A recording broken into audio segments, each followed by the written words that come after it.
What is up, everybody? Welcome to another episode of the Lore Games. It's Thursday. It's one of my favorite days of the week.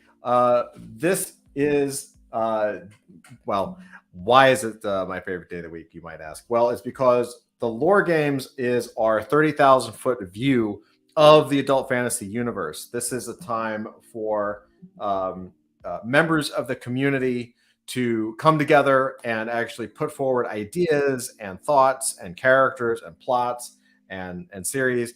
And we're basically creating the tentpole milestones of the adult fantasy universe. These are things that must happen within the AF universe.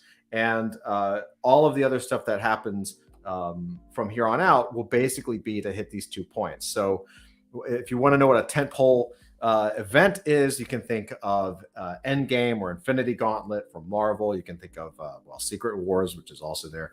Like big events, big things that happen across the span of time. We're actually creating the main events that kind of lead up to these big events and the big event itself.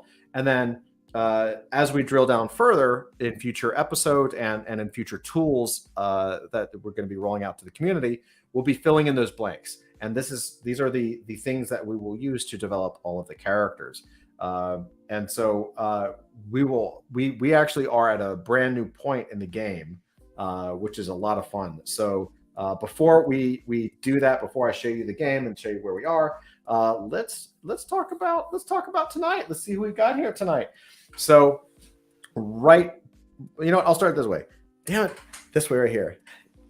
Hey. What's up, Avery? How you doing, buddy? Hey, what's up, man? hey. What's up? Finger guns. So Avery is an illustrator par excellence. He has done work for Image Comics. He's done work for Heavy Metal. He's done work for White Wolf Publishing, among many, many others. And he is also the artist. If you have the Adult Fantasy Ashcan edition, Avery was not only the cover artist, but one of the featured artists in there as it's previewing the book that he's been working on, which is the Origin Comic #1 featuring D Void, which is coming out soon. And so, yeah, welcome, Avery. How you doing? I'm doing great, man. Hoping to get to do some more D Void. Yeah, man. Great.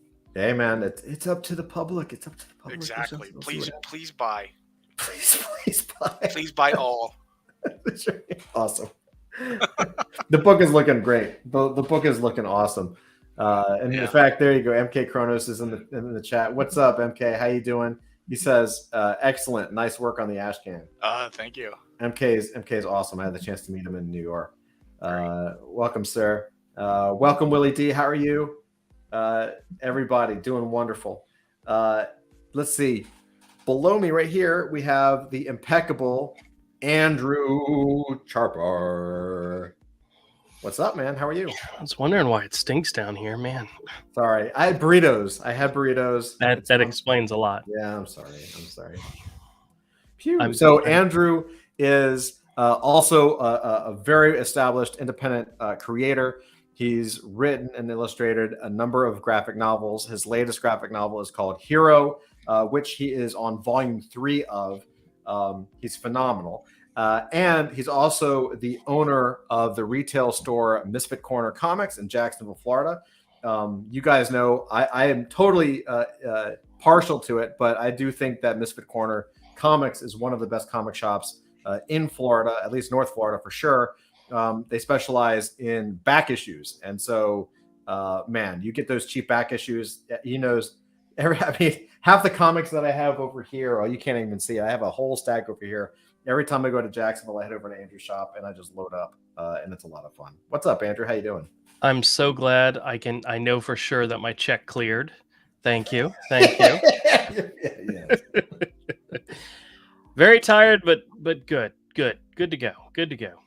Awesome, man. Awesome. Yeah, it's a good day. It's a good day. Well, welcome, good sir. And I see you got some artwork in the back there. Room is coming along fine. Yeah, we're getting around to it now. Yeah, right on. And then let's see over right. I'm going to dive in. I'm going to dive this way. And if I dive this way, we get to the Zacharium. Zachary Arbella who is independent author, fantasy author, written 13 novels, is also writing the adult fantasy novel.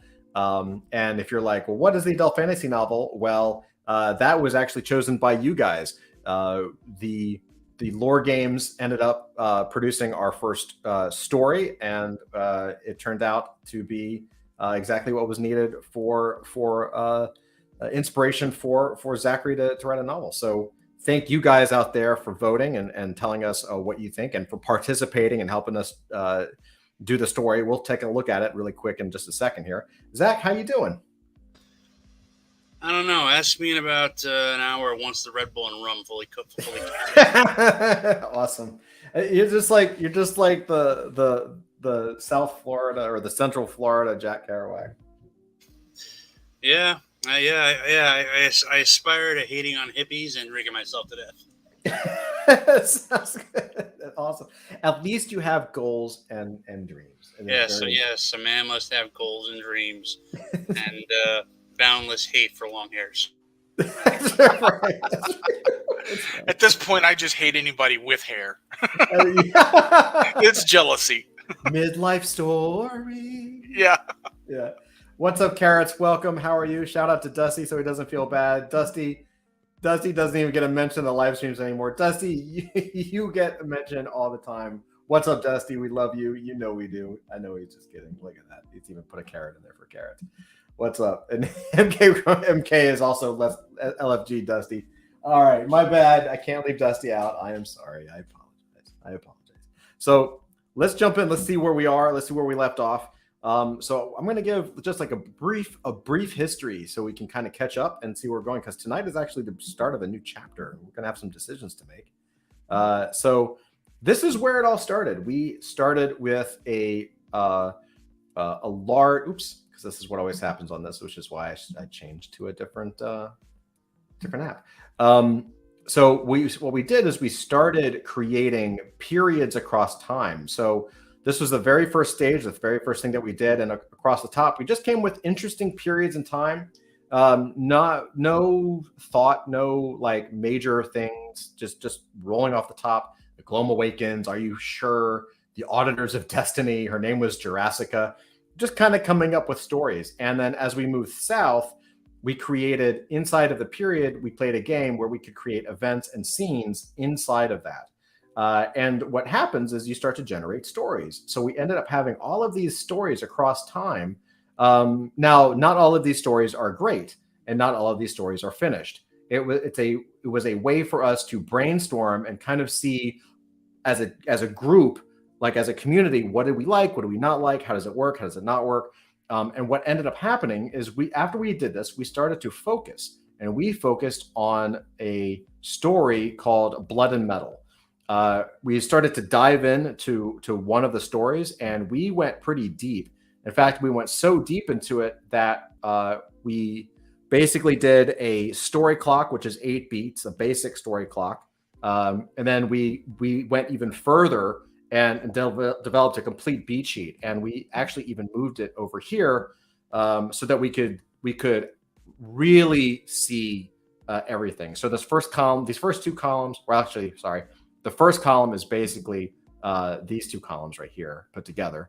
And so we said, okay, well, here's the beat sheet that we created for the story called Blood and Metal, which tells the story of the primordial. And in a surprising twist, it actually ends up telling the origin story of Solar Mannequin, which is really cool.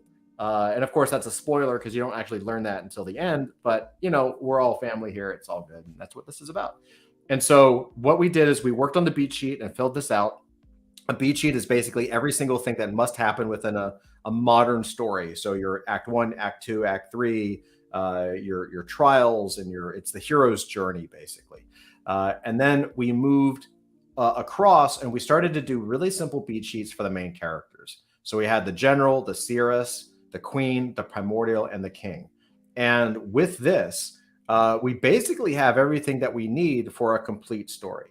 And so we are pretty much complete. We are done with everything that we need to do for this. And so the next step for this story, which is tentatively called Blood and Metal, we can always change that, is I'm going to make an attempt to put all of this into one big story circle. I haven't had a chance to do that because we have an amazing launch, which you can actually check out at the banner below at haildraconis.cleverera.com, which we'll talk about later on. But once the launch is out this weekend, early next week, I'm going to put all of this into a story circle. Basically, it's a circle that's in time, so you can imagine it like a movie where it has a beginning, middle, and end.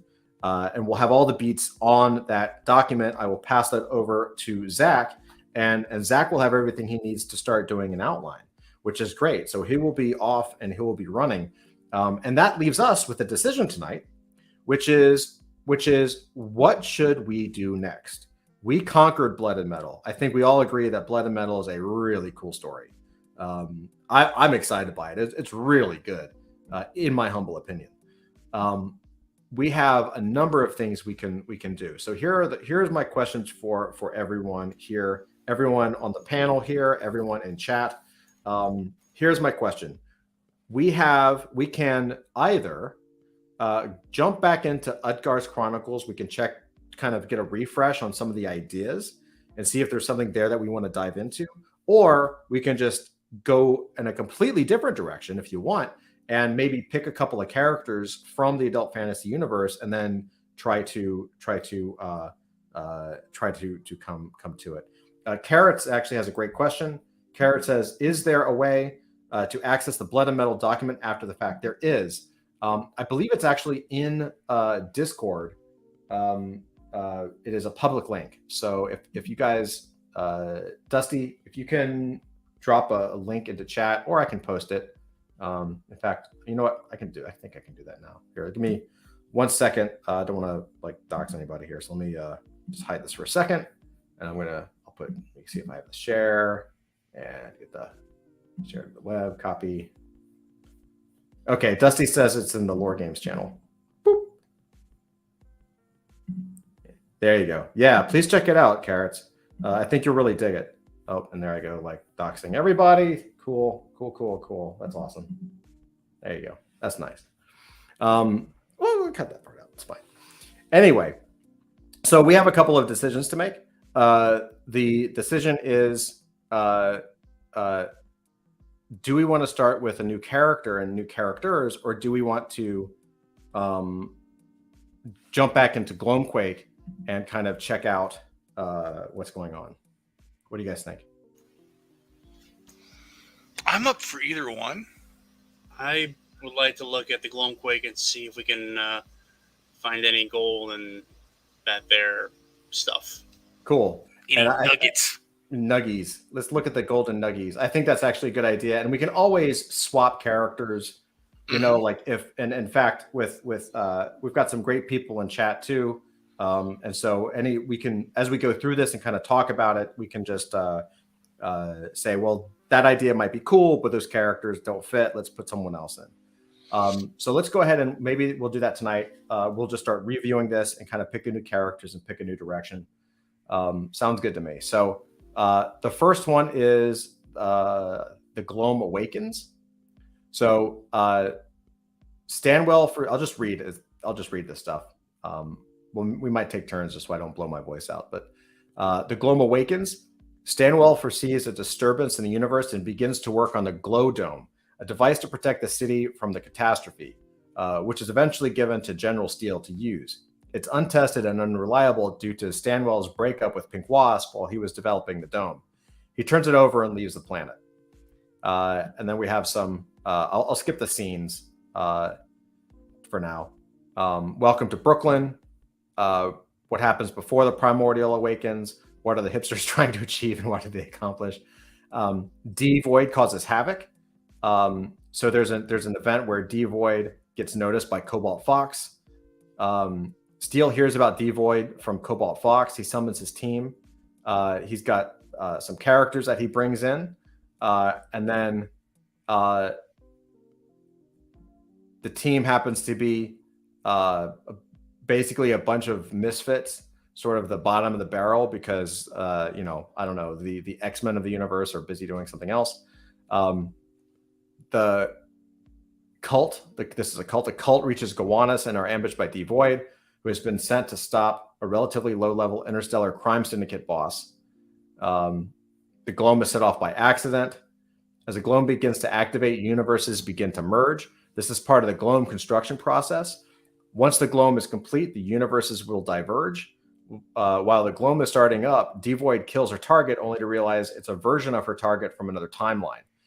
This unlocks a new branching timeline where the full power of the primordial is no longer contained. The surge of power disrupts the construction of the Globe, leaving it permanently incomplete. The city is protected, but the universes remain merged, and Hyper Brooklyn is born. That's a major event because we've kind of, these are things. This is something that we've said is kind of locked, and it definitely is locked. There is a Hyper Brooklyn, and it's something that for us to remember as well as those watching.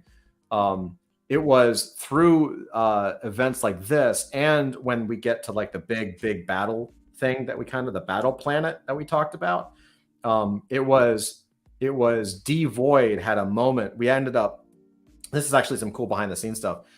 There's a moment when we were creating this on camera with Lore Games, where we had these ideas that Devoid would actually be the one to come forward and maybe even partner with the primordial, sort of the redemption arc of the primordial.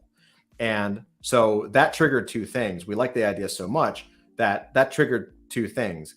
One, that pushed us to write the primordial's birth, the origin, and focus on that for the Blood and Metal, which is now going to be the novel. And knowing that, with the community feedback and saying that, okay, well, Devoid is going to be at least involved in some way throughout this thread. Like she's in the first thing possibly, and she's definitely in the main event with a lot of the other characters.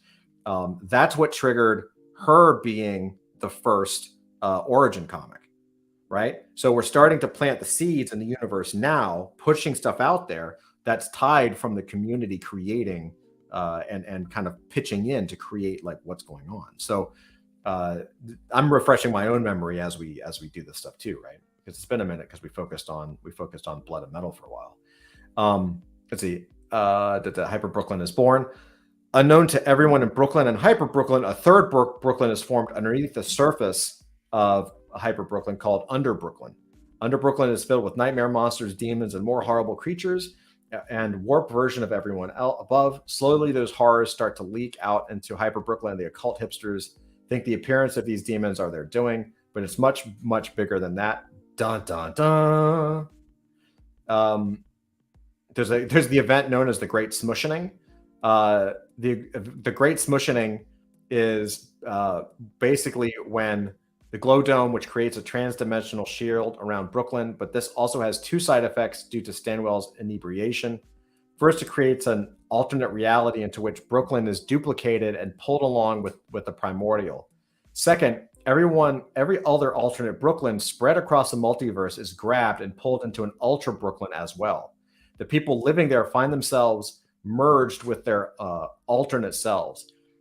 In most cases, this doesn't matter since most people are the same across interdimensional time and space. But for some, the merging of their alternate selves gives them new powers, as well as new backgrounds and life stories, turning them into heroes and villains. The borough of Brooklyn is thus divided in two, the real Brooklyn and Hyper Brooklyn, which is shunted away into its own dimension and now packed with weirdos. General Steele's secret agency is thus given a reprieve, but not, alas, a bigger budget. He is told to manage the problem. Right? How is Ultra Brooklyn accessible from the outside? A portal is created between real Brooklyn and Hyper Brooklyn that General Steele controls. I'm going to try to skim through some of these because we wrote a lot of stuff. Center of Brooklyn or Hyper Brooklyn begins to rise like a volcano. Demons and monsters kind of come out. A demonic monstrous version of Devoid appears at the center of the crater, birthed from the pits of Under Brooklyn. She's the queen of all demons. She's a black beast, crackling with fire. Cell phones all over Brooklyn, Hyper Brooklyn send out hypnotic pulses, turning anyone using them into mindless zombies, hungry for brains. That is pretty cool. Carl must defend his grandma from an onslaught of rampaging zombies and demons. He must first escape the bowling alley, which is overrun, and then begins the long trek home where his grandma lives. So they're really all of these, like there's a couple of these that could be stories completely by themselves. So this is kind of the process, right? You're putting stuff in and you're like, wait, that doesn't even sound like a movie or a book or whatever, because too much is happening. That's kind of the point. You're just kind of putting stuff on the wall, see what works, and then you slowly organize. Like it's a non-biased thing. All ideas are welcome. We'll move on to another thing, but I know Carrots is writing. He says, Carrot says, if the stability of the Gloam was sketchy due to Stanwell's breakup with Pink Wasp, does that mean there could be future Gloam issues based on Stanwell's emotional state change? Ooh, that's kind of cool. So his emotional state could be, maybe his emotional state triggers, could actually trigger the issues that the Gloam has, whether it's strong or weak. That's kind of cool. Yeah, I like that a lot. That's really cool. What do you guys think? They're all quiet. Unmute yourself, guys. Yeah.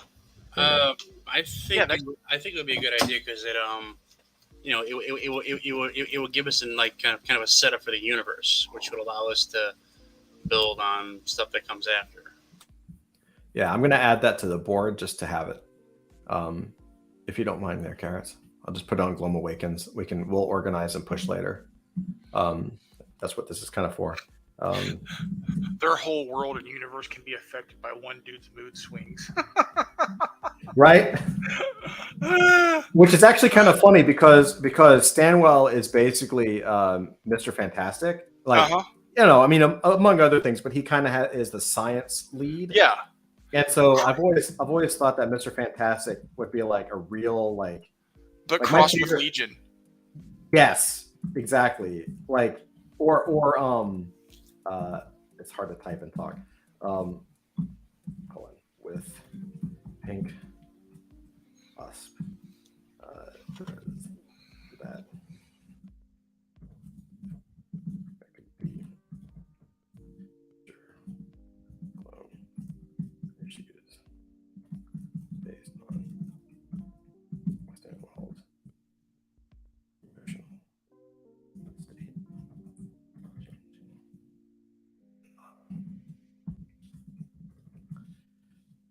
Yeah.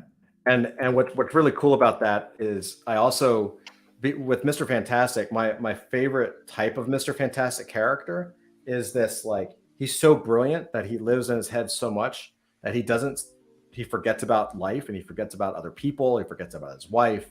And because they did stories like this, but they never went super deep. The Ultimates was like the closest version to the one I like, where he's just a dick, because it's not that he's trying to be a dick. It's just that he's like trying to, like save the world and save the multiverse and all this kind of stuff. And so that, like, he to give him a personality flaw of like either depression or alcoholism or adultery or some kind of personality quirk that makes him a little bit more of a character that could, if he happened to be tied to this the Gloam, that also, total sidebar, that also makes him potentially a villain down the road. Mm-hmm. Like not necessarily a on purpose villain, but you could have an alternate universe villain like Strife, Cable and Strife back in the 90s, right? So Strife was a villain, bad guy. Turned out it was an alternate dimension Cable. He's a clone of Cable, right? So they were basically like the same character, just good and bad. It's pretty there's one version of Kang across the multiverses in the Marvel comics where he's a good guy. All the other versions of Kang are villains to some degree, some more evil than others. Right. And he's a descendant of Reed Richards. Right. Kara says, and that the Gloam and Stanwell are somehow connected now. Totally. He says the cell phone thing is like Stephen King's Cell book. I've never even heard of that. Yeah, I haven't either. The Cell? That's cool. It's a movie. You can find it. It's a movie? Yeah. All right. I think I may even have that book. I just never read it. I've read a bunch of Stephen King books, and then I lost interest in reading anything he wrote, after I bought that. Carrot says, could certainly drop tidbits of the connection over time and not really flesh it out, reveal it until much later. Right, exactly. This is kind of like spoiler central. The lore games is definitely spoiler central. But yeah, like you can have, I think you could set it up where the whole thing is triggered because of a breakup, or it's not stable because he didn't build it correctly, or he built it wrong, and that it's connected to him somehow. And then as we move through time into different events, as bad things happen to Stanwell, relationship wise or something else, cracks in the dome appear, or vice versa. If he's saving the day, or if there's some kind of positive event in his life, it could, maybe there's a glow or something. Like 100%. I definitely think it could work. Here, we'll keep going. He gets cut off in traffic. Yeah, all right. Go for it. What's up, Drew? I want you all to know that the bottom square on Hollywood Squares absolutely sucks, because every time I tried to get your attention, you'd bring up a comment and it would cover up my picture. And I'm sitting there going, flicking you off and everything because you can't see me. But I hate to say this, but I have an idea that derails everything you said for the last 20 minutes. Okay, let's do it. Okay. In the story Blood and Metal, we created an idea that literally connects what happened in Blood and Metal to what's happening right now in the future in these stories that we're getting ready to write. Do you remember what that is? Well, there's a few things. There's a scepter with the... Nope, the one main thing that connects everything. Oh, you're gonna get me to... Geez. No. I mean, well, you've got the Primordial who's there, and you've got the spaceship that's there. Yeah, but remember, we also came up with the idea of a cult that that keeps track of the Primordial and is on the lookout for the Primordial.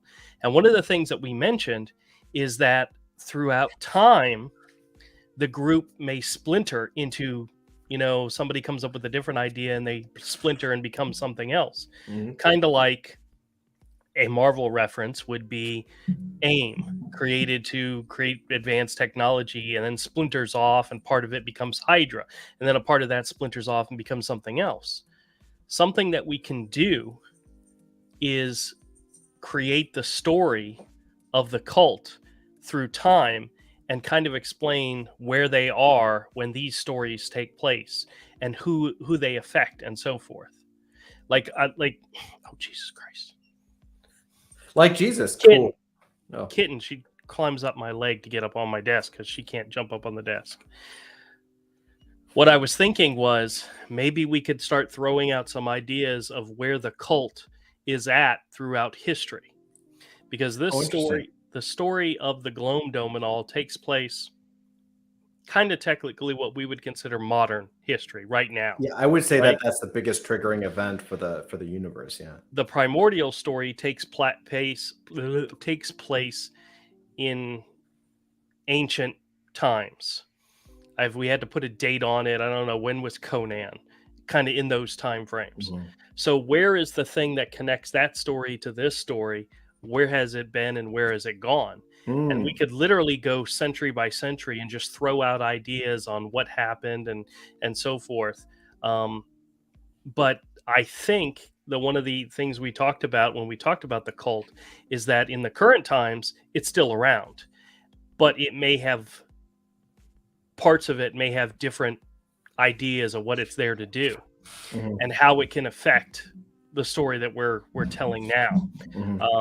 Like parts of it could be part of the military, parts of it could be part of the hipster underground, parts of it could be like a secret society of villains out there somewhere, parts of it could be, something else that we could throw out ideas of doing it. But I think it might be a cool exercise to throw out some ideas of what happened after the Primordial. Fair enough. So okay. And I'm not writing any of this down because I can't even see the screen. I understand. Andrew's eyesight isn't what it used to be. No, it's not. MK says the McLaughlin group. I want Drew to just say wrong. You're MK. That's awesome. I love that reference. You totally just dated yourself, and the fact that I know what that means, that's great. That's awesome. That's a good reference. So just another idea. That's to be thrown good. out. That's good. Okay, so well then that raises a question. Should we? Because I noticed when you were talking about what we're going to do next, you kind of skipped the bottom box. The bottom box. Me. Oh, You got Avery's input and you got Zach's input, and I'm getting ready to say something, and you start talking, and I was like, oh, I'm sorry. I'm sorry. "It's all My right. bad. It's all right." bad. I My bad. stayed quiet and let you talk, and I got tired of it, so I spoke up. Okay, so well then that's a question for everybody in chat and the group. Should we now let me ask you this just so I have context. Do you think that's something we should do now, or should we continue to kind of catch up for the rest of the stories? Honestly, I want to know where they're at. I want to know what aspect of life they're involved in, or they can just pop up randomly every now and then and be part of a storyline, and like all of a sudden, hey, this person's been here the entire time. Oh, well, they're part of this group that does this. Oh, we never realized they were there. But That's not a bad gag. it's not, but That's pretty cool. All right, so Carrot says they loves the idea. Drew gives a super long term thread throughout. So it's like what, like something like the elf with a gun, something like that. maybe Stidwell is like part of one of the offshoots of the cult, the science cult, that kind of took a sign and became a leader in, because there's all different types of. And the general could be part of another. Yep. And Devoid could be part of another. Well, no, I think No. maybe she's an She wouldn't outsider. have any She's an connection to it. outsider. Yes, she's an outsider. She's not even from Earth. But there's a lot of characters that we already have here to play with that could each be part of a sect of the original cult that has broken and splintered throughout centuries and years and years and years. Yeah, that sounds pretty cool. Let me give me 1 second. I think I think Zach would be good at this because he likes history. Yeah, he's very good at this. Awesome. I think one of the ideas that we threw out about blood and metal was that we were thinking about making the place that happens like Atlantis, being Atlantis. Yeah, and maybe there's other known references that we can throw out. Awesome. So the cult. Let's define the cult, so we have a little bit of a definition. The cult, hails from the early days, the early times. Now, was it formed because of blood and metal?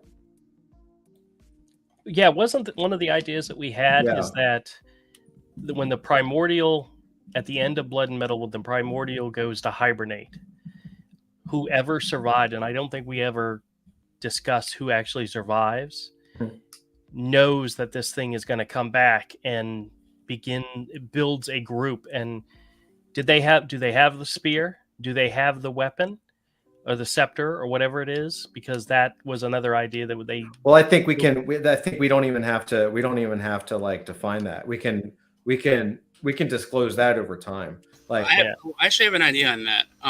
Okay. So one of the ideas I've been toying with the Atlantis setting is, instead of making it like this, ancient Bronze Age civilization, maybe make it like ancient Bronze Age Magitech civilization. So the idea we could have is that back in those days, magic was at they had access to a kind of technology that was basically like sorcery in a lot of ways. So kind of like well, you guys saw the original, you saw the Aquaman movie, right?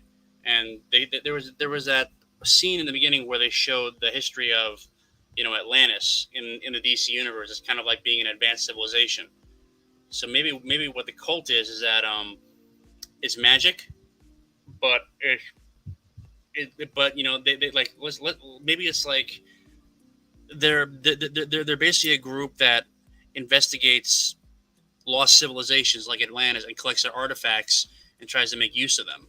And so in like the Globe Awakens, the demon cult, what they're really doing is that they've gotten their hands on some ancient Atlantean tech that opens a door to hell, and that's what they're doing with it. Dude, did you guys? Carrot has some good things. I have a comment too. Carrot says it's got that foundation psycho history slowly influencing events over long eons feel with the cult. Yeah, totally. But with competing philosophies as the cult splinters, right? Because if the cult splinters, you might even have different sects of the cult that are against each other just based on ideology or formulation. You know what it reminds me of? Did you guys? One of my favorite shows. It was a guilty pleasure. It was actually the first couple seasons were fantastic. Did you guys ever see Warehouse 13? Yeah, I saw that. Some episodes, but I never watched No, I never watched it. Warehouse 13 was kind of this, where basically, I mean, it was different. It was a government thing where you collect the artifacts, but it was done really well. And so, of course, like some of the problems that happen as the seasons go on is that they end up having this Area 51 like environment, because they have this giant underground warehouse full of these like crazy demonic spiritual just specialized items, right? And so what happens over time when you have like the Ark of the Covenant style, like that shot with all the crates, but they're all items that are magic, and some of them can destroy worlds, and all this stuff happens. And then all of a sudden, at least bringing it to our side, what happens when another part of the set? What happens when the sects battle? Right, you're centralizing all of these dangerous weapons throughout history, or whatever, including maybe the primordial scepter, and then you've got this problem where you're just sitting on a bunch of nuclear bombs in the middle of some desert somewhere, right? Well, I think one of the things we can do is maybe start out with like very similar to like the Last Crusade. Have 4 brothers be in charge of keeping an eye on the primordial for if he returns. Like they're keeping watch, and then at some point they realize, well, if he does return, we've got to be able to fight him. So one brother goes off to try to find weapons or something to defeat him. And then they realize, well, wait a minute, if he does return and we don't have weapons, we need an army. So another brother goes off to build an army. And then over time, this cult breaks into separate pieces going in different directions. And in modern days, they can be engulfed in military culture. Well, they're different clans, political, right? so, yeah, exactly. But they're all their original purpose was to prepare for the returning of the primordial, and maybe even some of them in current modern day don't even realize that's what they were created for. Maybe they think they were created to be treasure hunters, to find weapons or to find artifacts, and another sect is like to control the governments, to organize the militaries, and another sect is to prepare for whatever. And through time, maybe there's only one core group that actually even knows the primordial exists to be prepared for it, where the others have broken off into so many other directions. They do totally different things, but they were all based on the same cult, the same reasoning. Reasoning's a bad word. I love it. You know what I I mean? love it. So a couple of things. Let's say like a 4 brothers tasked. I'm just writing this down so we have it. 4 brothers tasked with looking out for items like the primordial.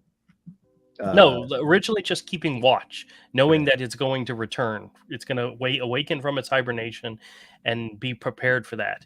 And then they literally realize, well, what happens when that happens? We need to have other preparations. All right, I'm going to have you write this. I can't.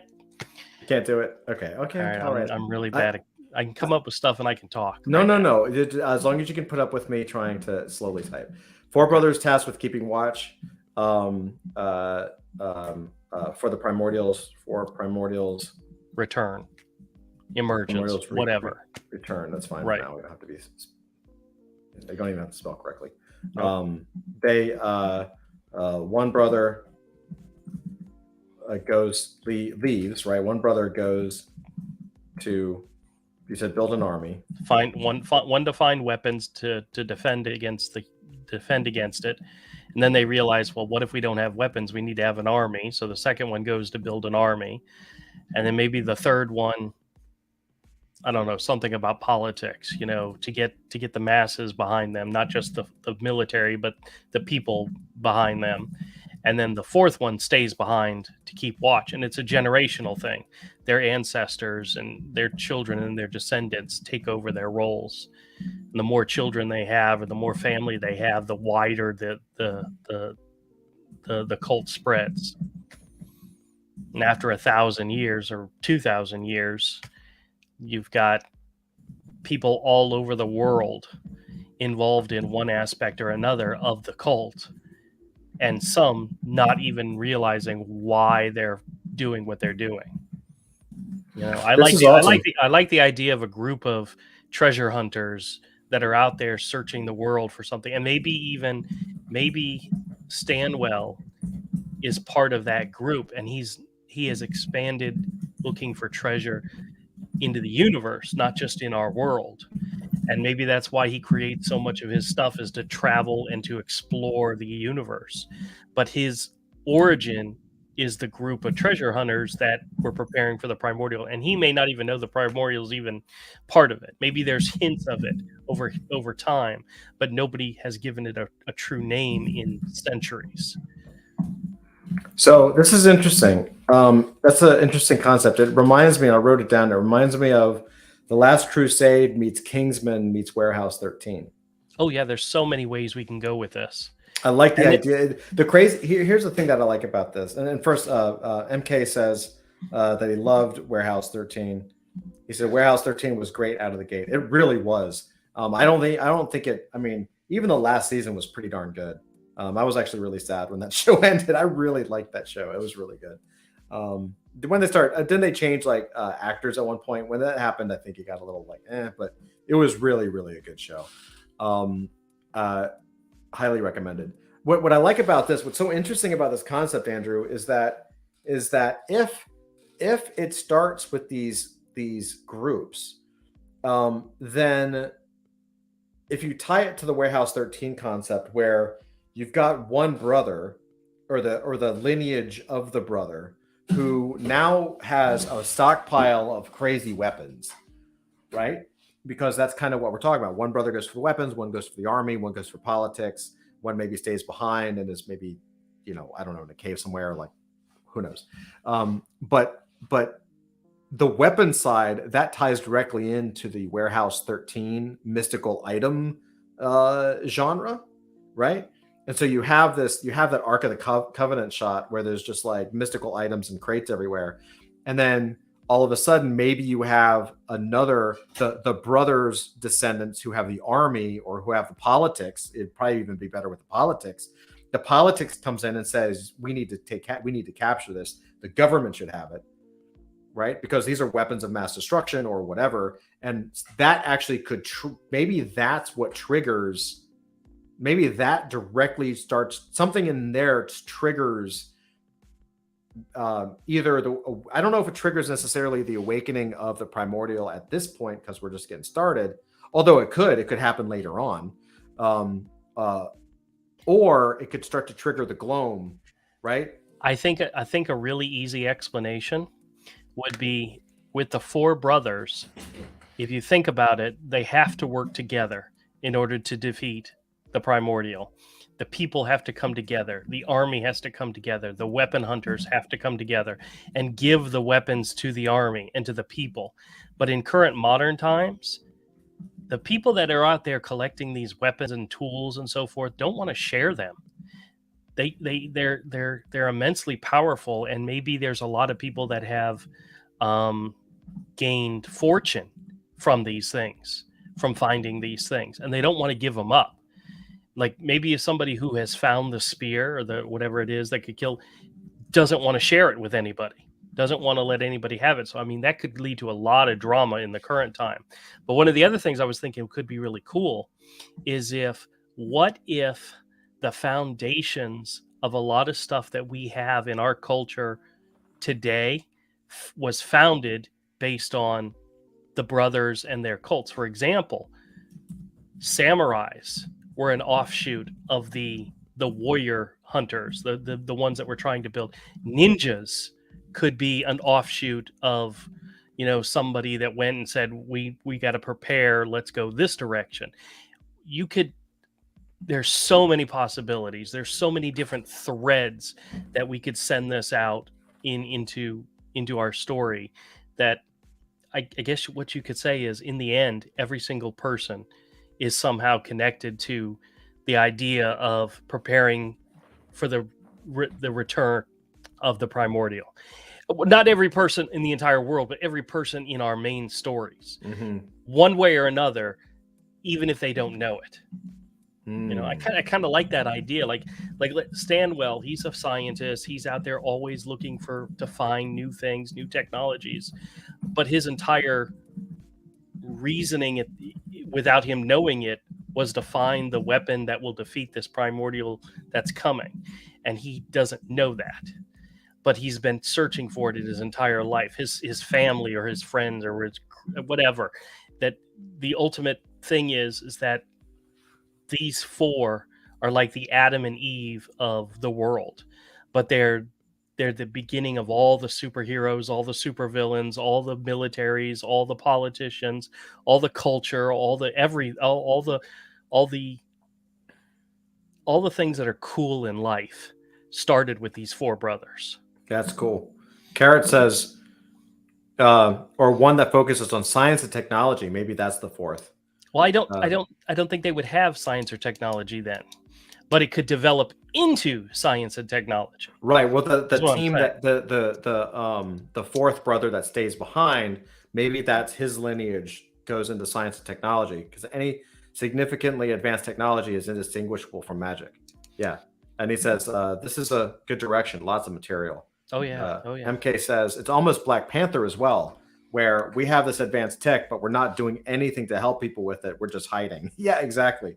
I agree with Carrot's direction is great. Yeah.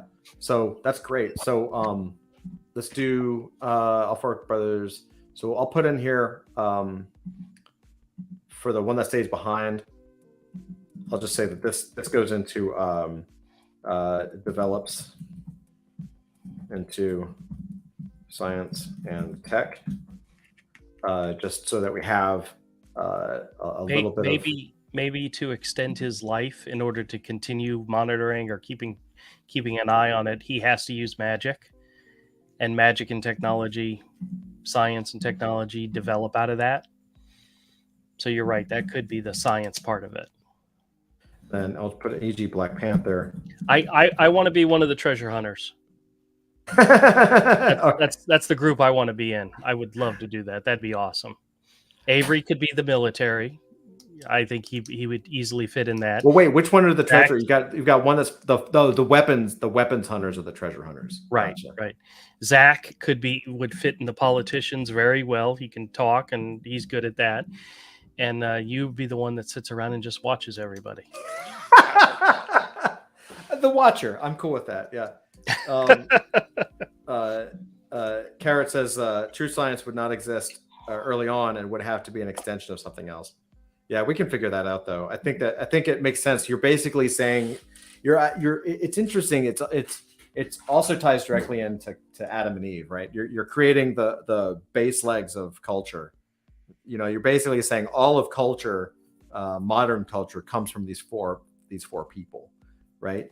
That's pretty freaking. And they all had a purpose. They had a singular purpose. Yeah. And going out throughout the centuries and traveling the world, those purposes, even though it stayed the same, changed, modified, morphed, went into a different direction. And I mean, if you think about it, that's literally our entire culture. Is right. One thing led to another, led to another, led to another, led to 15 others. And things change over time based on necessity and need and so forth. But I mean, we're literally talking about the beginning of the development of our culture and society as it is. Right. Isn't that deep? That's deep, dude. That's deep. Avery, Zach, what do you guys think? I I think it's a good idea. Andrew's really It's smart. Andrew's idea, so I have to be against it on principle. I think it would. Yeah, I think it's cool. I think it would work really well as a graphic novel. Mm-hmm. I'm thinking. You know what I mean. You know what I'm thinking. So these four brothers would essentially be, like immortal, right? In a way. So I'm seeing this almost like the hand and the foot from Daredevil. The Netflix version, but not totally evil. So maybe Well, so. the foot's from Teenage Ninja Mutant Turtles. So, Yeah, you know what they could also really use. This is my own 2 cents. Maybe what they need is kind of like an Iron Fist character, but so we have 4 brothers, and one of them has to find weapons, treasure hunters. So maybe he could be sort of like Stick. He's kind of like a sensei sort of person, right? And maybe one of the things they recover from the old kingdom before it fell to the primordial was something like the Iron Fist. It was like it was sort of like a weapon that could only bond with one person at a time, or like one specific person. And what gives Finger Blaster thing his lasers? What were you gonna say, Todd? ooh. Well, we have 344 that has a giant Infinity Gauntlet. Oh, perfect! Bam. Hellboy glove. Got him. Yeah, so that would be him. And but we could say that this guy, 344. I mean, actually, let me. Is he in the Bible? Yeah. He's the. I know we have a lot of characters. He's the ape. He's the bored ape. Here, I'll. Oh yeah, I think I know what you're talking about. Yeah. I'll pull him up for everybody. Perfect.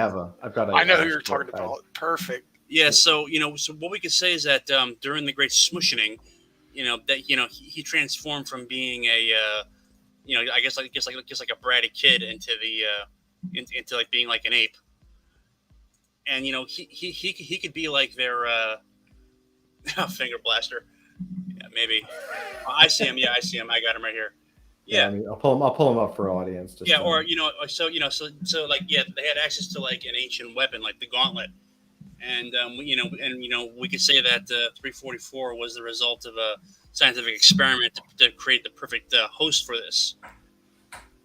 But which is actually really funny because this is actually kind of cool because not to be specific, but like with Hellboy, the part that I always loved about Hellboy that they never really developed. There's one shot where the best story that Mignola ever did, in my opinion, and it's known as one of his better stories, is the one with Pancakes, where he's a little kid. See, I say Pancakes, and I know which one. It's Yep. from one of the specials, and it's Hellboy as a little kid calling. It's like 4 he calls pages. Them Pancakes. Yeah.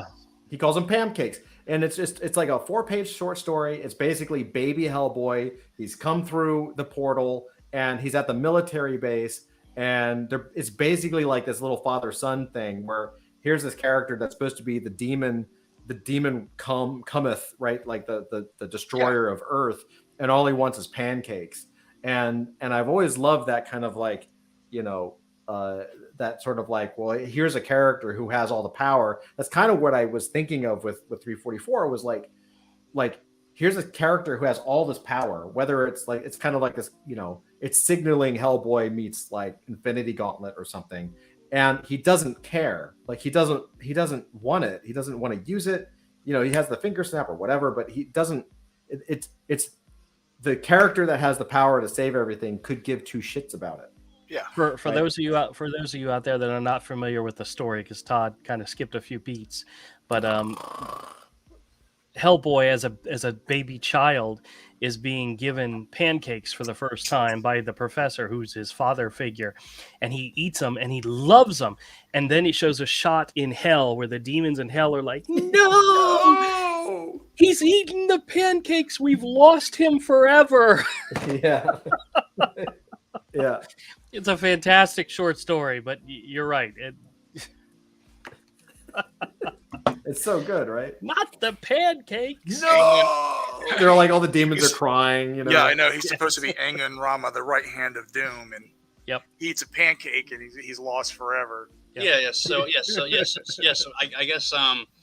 I guess 344 could be our version of Hellboy with with the iron fist attached to his fist. Carrot says, never seen Hellboy, so appreciate the TLDR. Oh, the comics, man. Go for the comics. The movie's okay, but it ain't nothing. But like start buying the library editions. The library That's editions. the way to read it. To buy it, if you don't have it, is buy them in the library editions. Volume 5 and Volume 6 are probably the best. Yeah,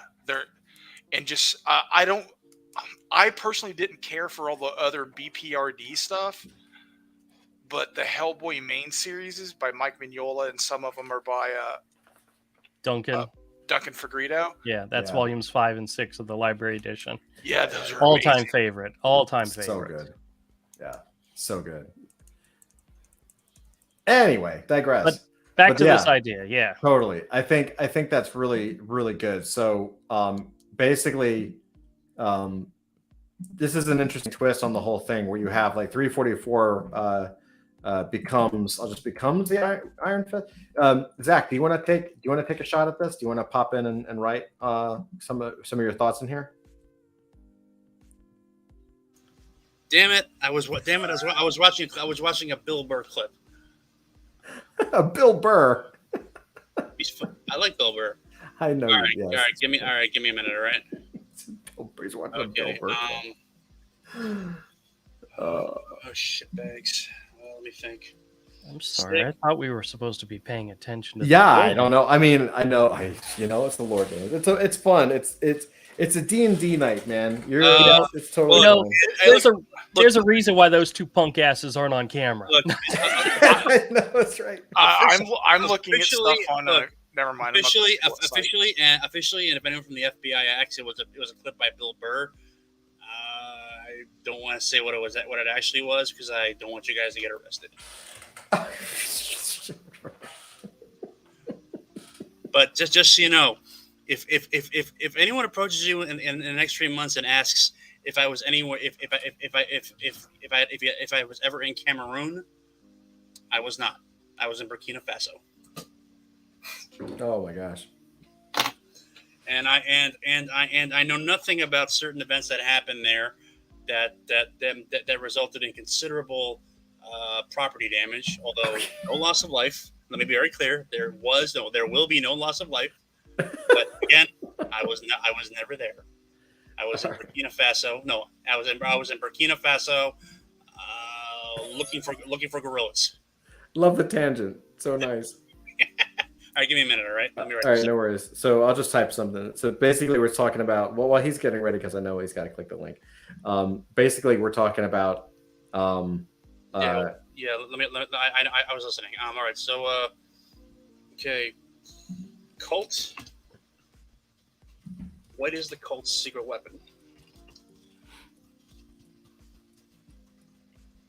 They have a mystical gauntlet. And so while Zach's typing, I think like it does. This is very interesting because now this is a great idea, Andrew, because now it has all of the future stories has a potentially like you could theoretically tie in all of the stories all the stories throughout time become triggered through events in the past, right? Like things that surface in the present day, like you set it up, like if Stanwell is creating the Gloam, or something, it's because of his treasure hunting desire, which is tied to the group. Right. But another thing that you could do that we could put in this is, for example, the U.S. has multiple military forces: Air Force, Navy, Marines, et cetera, et cetera. Well, there's also global other countries that have air military might. And what if they were all connected to that one original build an army guy? every single one of them. Say this again? Well, the idea is that as they go out into the world to try to do whatever it is they're trying to do, they form groups and they splinter off and other groups get built. What if everything from the Civil War, not the Civil War, the American Revolution, you had the British and the Spanish coming and attacking, and we had the Minutemen and so forth. They're all part of this group. They're all offshoots of the group that was created to fight the primordial. But they've all gone in different directions. And in our current day and age, all militaries were based on the idea of protecting the world against the primordial, whether they know it or not. And everything from the National Guard all the way up to North Korea's army, they were all built on the idea of defending the world against the primordial. They may not know that now. They may think they're only there to protect, their countries, but they're not, because the primordial is a global catastrophe that's going to happen. Like every single military force, everything from, the Zulus in Africa to MI6 in England, and all of them come from the same idea: protect the world from the primordial. Interesting. And maybe every single group has some leader in it that knows this fact, that it may not be shared. And maybe in the U.S. military, it's General Steele. Right. He's the guy that knows. He's the one that has the full knowledge. Mm-hmm. But all the other militaries around the world has at least one leader that knows this. That could be so awesome if done the right way. Whether or not it actually becomes a point in our stories that we're going to create because we're focusing on just Brooklyn. Maybe outside the dome, the armies of the world are coming together in preparation of the primordial, and everybody in the dome doesn't realize it. What's also cool is that you have the opportunity to even not bring it into the story and just have it as backstory. That also there's also something to be said for those stories that you don't tell but are there anyway. Yeah, wouldn't it be great if General Steele reveals a nugget of information and somebody asks him, where did you get that information? He says, my counterpart in North Korea told me, or something like that. He's like, what are you talking about? And you realize that the origins of everything are all connected.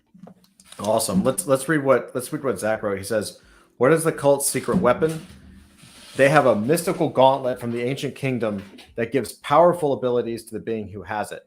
But it comes with a cost. The person wearing it goes comically, hysterically insane. To counter this, they finally set about genetically engineering the perfect host for the gauntlet. They end up with 344, who is the only being able to wear the gauntlet and keep all his marbles. Unfortunately, he perhaps is the most apathetic MFer in the universe. The reason the gauntlet doesn't drive him mad is because he's too bored and blasé to give a damn. That's pretty good. That's how the character's described in the Bible. Yeah, for sure. Chat, let us know what you guys think about this too. What a great use of that character. Yeah. That's fantastic. Yeah, it is. It's great. I knew I like Zach for a reason. Freaking A. Yeah, that's really good. If you ever meet me in person, you'll like me even more. Unless we already I have met you in person. Oh, that's right. You were at Comic-Con. That's right. Yeah. Sorry. You look totally different in the video. I haven't changed a single bit. Excellent. I'm kidding. I know. This is great. So we have. So really now it's a matter of okay, we've got this group. What would be? This is a really strong background for a group. I love how there's a story of 4. Let me just say this before I ask the question. What I really am interested in this is that it's almost the same type of setup for to Zach's point, you could also see this as a graphic novel where it's a setup, whereas in its own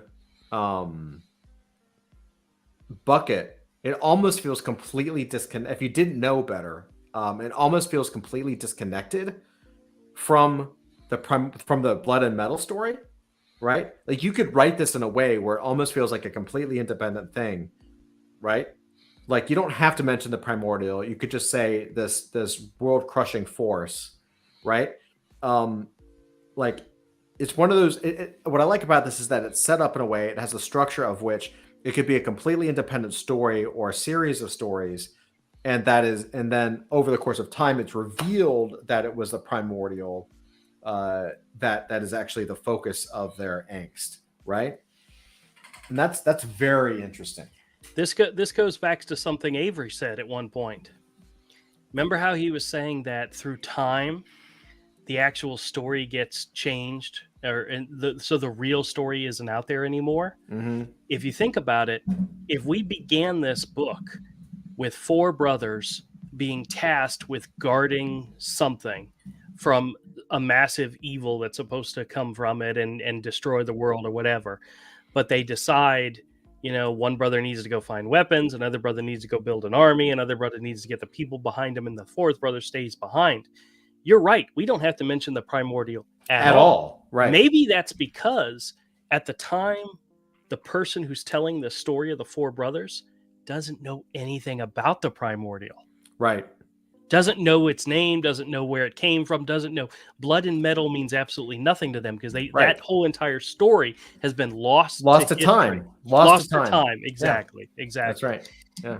And each of those fragments, because if you think about it, in my mind, this is like a 2,000-year odyssey where these characters developed and went out looking for things, and over time, armies have been built. Right. Technology has been built. Well, and then you could world governments have been built based on this. What's also interesting is that you have this block. Hypothetically, let's say this. Think of it in a graphic novel, because I do agree with Zach. I think it would shine more as like a graphic novel.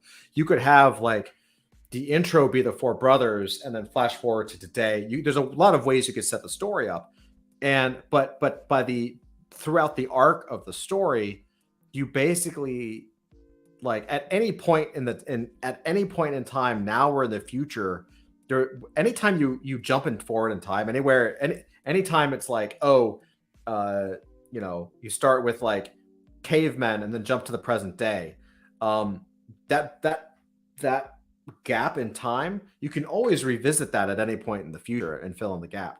So you're creating a structure basically that says, hey, here's a story that's talking about the 4 brothers. And really, it's a modern day story, maybe, and you focus, like maybe the 4 brothers part is just like in the beginning, and then fast forward to today. You don't even have to cover it that deeply. And then you tell the story of whatever's happening today throughout the story. Maybe it has to do with 344. And then at any point in the future, especially as the dominoes start to fall, you could reference back points in time in this story and kind of start to fill in the gaps. Mm-hmm. Because there's no way you can tell every century story in just one book. It's not, you wouldn't even try, right? And so you can always start to create and pull out. You need a character who starts to find out the truth, right? And that's how you reveal the past in flashbacks, as they find the little nuggets of truth. That's pretty badass. So the question that I have then, the follow up would be, okay, we have the cult. I think that's pretty damn defined. That's freaking awesome. Now it sounds like, and I'm just going to throw this out there. Please, panel, chat, toss this out if it doesn't sound good, or at least let me know what you think. This almost sounds like we're actually talking about the next story. Like it almost sounds. I know we started talking about the other stuff, but it sounds like this is actually the next plot. Meaning it's the background plot of like a 344 book. Right. Is this the next plot? Or should we, like, how does this, should we worry about how this ties into the present day? I mean, we should, because it has to in the story. I guess I'm processing. It could be the background story of another origin comic for that character. I have a suggestion. Andrew, you're on fire tonight, buddy. Let's go. I'm because these ideas are just popping. You're But good.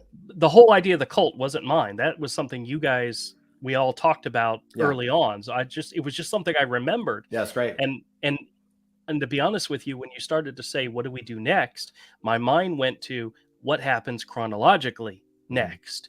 And then you're starting to talk about Brooklyn and so forth. And I'm like, wait a minute, there's a whole crap load of stuff that happens in between, but what connects them together? How about this? How about we find and pick out 4 characters that are already in the universe that represent the 4 factions? We've already said General Steele is the military. We already said Tidwell and Agent 344. Whatever, you guys know who I'm talking about. Just for those at home, Andrew has this thing where he never pronounces names right, so it's endearing. Stanwell, Tidwell, whatever his name is. STD well. Anyway, we already established that he and the monkey guy 344 whatever are the science, the hunters, the gatherers, the part of it. Who are the other? Who would be the representation of the other 2? And maybe we should start building their stories first, and then without any explanation to why we're doing it. But as the story goes on, maybe there's a journalist that's trying to dig into connections that some of these characters have, and they're digging into the past and find out that they're all connected. And the bottom line, or maybe it's one of the treasure hunters. Maybe one of the treasure hunters has been exploring the past to try to figure out, because they all know, maybe there's groups within every group that knows that there's some huge catastrophe that they're preparing for, but they don't know what it is. Maybe this is the story of the person uncovering the blood and metal story, but they're doing it by focusing on these 4 characters that represents these 4 pillars, these 4 brothers that we're establishing the entire world was created from. Well, I've got an idea that might segue into that. So what we could say is that this lays the groundwork for the Globe Awakens. So in the Globe Awakens we have that hipster cult, summoning the demons. Well, what if that hipster cult is a splinter group of this, or is either a splinter group of this, or it's the result of a plot, of a plot within the group itself. And, maybe they're the one that is the brother that stayed behind to guard, that had the magic. Maybe because for some reason they think they have magical powers. So this could lay the groundwork for the Globe Awakens, because we have this group where they're because it honestly gives us a much better reason as to why the Globe and Hyper Brooklyn exists, because it's tied into the cult. Yeah, at least that's my 2 cents on it. No, I think that's awesome. I think that's a really good tie-in. MK says, any chance there's a Watcher faction, one that never gets involved, just watches, and it's from their viewpoint. And then Kara says, he's trying to figure out who might fit into the more political offshoot. The Watcher viewpoint, that's I think we probably should. Who's the characters as the super spy could maybe fit into the political group, because they're constantly what's his name? I actually put it in here. I actually thought the same thing. Cobalt Fox. Oh, Cobalt Fox, correct. Yeah. Okay. He's a thief, but he's such a high level thief that he would have he might be friends with the queen or something. Like he has the higher end. Perfect. Who else? We have yeah, Karis agrees. Yeah, Cobalt.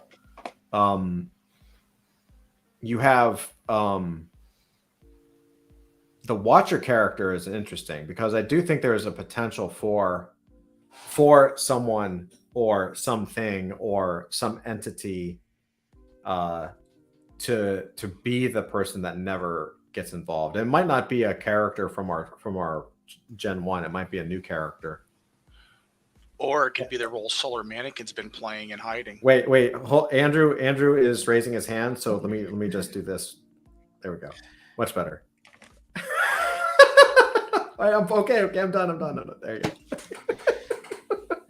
one of the things we talked about was that there could be more than one character from Blood and Metal that is still alive and active today.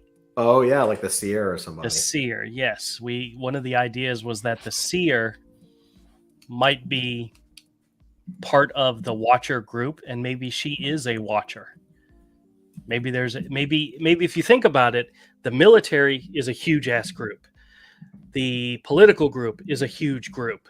The treasure hunters, the scientists, is a big group, but it's still a smaller group than those two. But the Watcher group would be very small, maybe 3 or 4 people.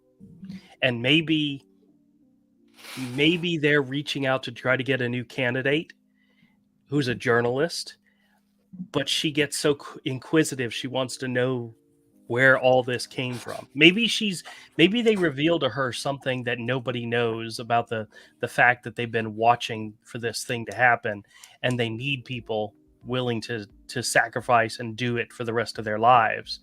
And she wants to do it, or she's curious about doing it, but she wants to, or maybe she's a new recruit into it. Maybe she's just brought in. Maybe one of her parents was part of the group, and now she's being brought into it, but she wants to know why they're doing it. Because there was what was the movie? There was a movie in which it was like a line of people, and their whole responsibility was to guard this one thing. And they didn't know why. It was just what the family did. So the father passed the job down to his son. The son passed it down to his son. But they never knew what it was they were protecting or keeping an eye out for. It was just what they did. Maybe this is her getting to become one of these people and wanting to know where it all came from. And starts investigating, looking into it, and that's when she finds out Cobalt Fox and General Steel, and she starts uncovering stuff. Maybe she's got to have help from somebody. Somebody with knowledge has got to help her. Sorry, but maybe the story is about this person who is entrenched in the history, but wants to know the origin because nobody can tell her. You know what? Something popped in my head, and I'm gonna strange reference for this, but it just feels right. But before I say that, I'm gonna say MK Chrono says, "New recruit, but more rogue, and asks more questions than she should." Oh God dang millennials, always asking questions. Just do the job. I love it. That sounds great. Like I'm just thinking of my daughter here. This is my daughter. I'll write that down. Yeah, that's true. New recruit. You can call her Ayla if you like. Well, here's what I was thinking. The first thing, questions then she should, and I'll say that's okay.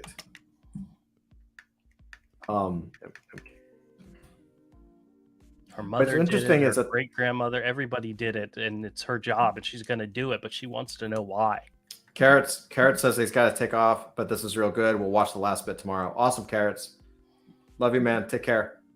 So what's interesting is the first thing when you start talking, the first character that popped into my head was April O'Neil, right? And then what popped into my head was like a Lois Lane, because April O'Neil is basically Lois Lane. Do you know what? Then you said something. You said she needs help from somebody. And you know who popped into my head? You're never gonna get it because it has almost no connection. But the main girl and her boyfriend from Appleseed. Don't ask me. Right? Do you know who I'm talking about? You have no idea. I've never read the book, so I wouldn't know. Hold on. I have several of the comics in my store, but I've never actually read them. Okay. They had Art Adams covers, so I liked them. Yeah. So she was a cop, and I think it was her boyfriend, was like a giant robot guy, basically. Mm-hmm. And what's so cool about it was that it was kind of the same thing where they're cops, and then there's like corrupt government. It was very early, kind of a Ghost in the Shell, right? So not exactly apples to apples, but you could have this sort of, tale where maybe it's not necessarily a reporter, but maybe it's a cop that finds something right? Because it doesn't have to necessarily be one-to-one as a reporter. Like she's trying to find the clues, or it could be a detective. There's a couple of different career types that we could put in there, and then she has to have help. So she uncovers the plot, right? So she has to have help, and so maybe it's a significant other or somebody else. Interesting. And then she starts to uncover. Maybe that's what actually unlocks. What's cool about that is that could actually be the part that unlocks the super element of adult fantasy, right? Because everything that we're talking about right now, up through this part of the story, I guess that you're going to call it, is a little more Indiana Jones, right? There's not necessarily any superpowers in here other than the mystical objects, right? So then you all of a sudden you have someone in modern day, whether it's a reporter, whether it's a cop, whether it's something else, diving into this Illuminati aspect, and all of a sudden it's actually unlocking for the reader or viewer, it's unlocking access to all of a sudden there's superheroes in the universe or people with power in the universe, right? And those could actually come from, or the origin of those could be the one brother that stayed behind who had to live longer through magic. Maybe superpowers are all based on that one guy. Hey, you could do it. You could, yeah. I'm just saying, 2,000 years is a long time to for some propagate. Time, propagate. Yeah. Hey, Austin H, what's up, Austin? He says create a Constantine character. That could be kind of interesting. So maybe instead of like an April O'Neil or a Lois Lane, it's more of like a Constantine, right? Well, maybe there's two characters. You've got the one that knows everything, and then the other that doesn't know everything but wants to figure it all out. The X-Files. Yeah, I don't think that reference works there. Okay. Mulder didn't know everything, and no, they were both searching for the answers. How about Finger Blaster as the Constantine character? Constantine, but a total out of borough douchebag. I'm putting it down. Finger Blaster as Constantine. But from Staten Island. Yeah, and he could be a descendant of one of the four brothers, but sort of the black sheep. He's not in on the loop all the way. He knows stuff, but he's not in the loop. He's the loudmouth cousin that no one wants to admit they're related to. Yeah. MK has is relating it to the Watchers in the show The Fringe. Yeah, totally. Right. So kind of unearthly. Yeah. I mean, we do have Solar Mannequin, who kind of looks like that, but Solar Mannequin. Well, I mean, there's a question for you. Here's a question for you. We have would Solar Mannequin be in this story, or would it be probably too soon to bring him back? He could be a narrator voice. It doesn't have to actually. He doesn't actually have to be visible. Exactly. He could be a narrator voice.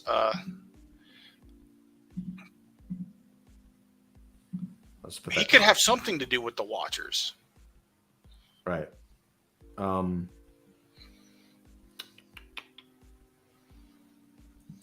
I got to step out for just a second. I'll be right back, guys. Sure. Okay. Let's see. Watcher silent or narrator. Maybe he's a narrator. Watcher character, because he would know everything. Mm-hmm. Right? He was there, and he didn't fall because there's the Chronos says he thinks the solar tie-in sounds cool, because it makes a little bit of sense, right? Because you have this narrator or voiceover voice, and we've been talking about primordial going back to sleep, right? Hibernating, but Solar Mannequin, we never said that, right? Like, we never said that Solar Mannequin goes to sleep. Exactly.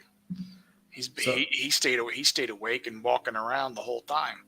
Right. Flying around. Right. Like he's just kind of doing his thing. So what did Solar Mannequin do? I mean, he also doesn't look human. So he's had like this like thousands of years of like he's either had to be hiding in the shadows and needs somewhere to hide, somebody that would hide him, which would be this watch organization, or flying around the galaxy.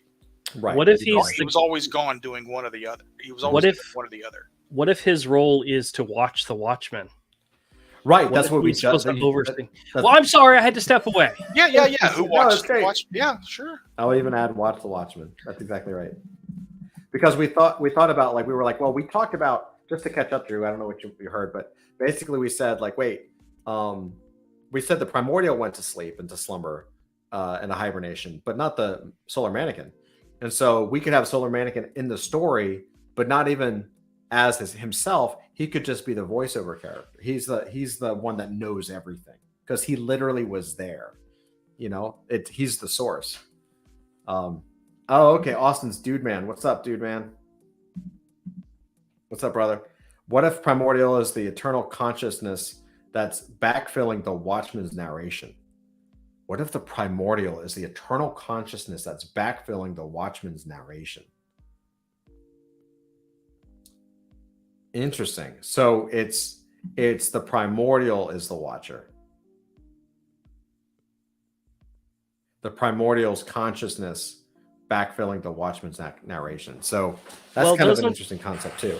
Doesn't the primordial bring back the king as the Solar Mannequin? Maybe there's a piece of him in there. Right. Like maybe there's a piece of the primordial constantly watching the entire world while he hibernates. Maybe the Solar Mannequin's not even aware of it. Yeah. That everything he's learned and experienced throughout time. So did the primordial. And maybe as it gets closer to the time the primordial is going to reemerge, the voices in Solar Mannequin's head start getting more prominent and start talking. He's always had voices in his head, but maybe they start to become a little bit more reaffirming and demanding. The tone changes, and he's like, "Oh wait, you're not my inner voice. You're the primordial." Everything that Solar sees and lives is what primordial dreams. Ooh. Write that down. Yeah. Ooh. Yeah, that's good. That's good. Ooh. 16 O's. Okay, very good. Yeah. Dude Man says he loves it. Yeah, that's really interesting. I like that because then you've got that ties in how he's able to affect people's dreams before he. Right. Because we've talked about the affecting of dreams. Yeah. We actually have because he's been in his sleep. He's been maturing and growing. Maybe in fact, just to show you how crazy this is. And are you sure, for those watching that haven't seen this or don't remember, are you sure we have this unreliable narrator, but then it starts with nightmares. The primordial stirring in his ancient slumber, and then there's like the city is having nightmares. Like the entire city was having the same nightmare. So whether that story sticks around or not is irrelevant. What is relevant is that we had, as a group, we had the idea of like, well, maybe the primordial is triggering people emotionally and psychologically in their dreams. He's so fucking scary now, like after all these centuries. So to have his dreams be triggered, like mentally tied to Solar Mannequin, was pretty cool. What if the four brothers that originally were watching over the primordial spaceship or whatever for his return were infected with radiation from the spaceship, which gave them that mental connection to the primordial? And as time went on and these men had children and had families, and every single person that's having nightmares about the primordial is a very, very, very distant relative of those four men. That's how they're connected. That's how everybody's connected, whether you're part of the cult or not.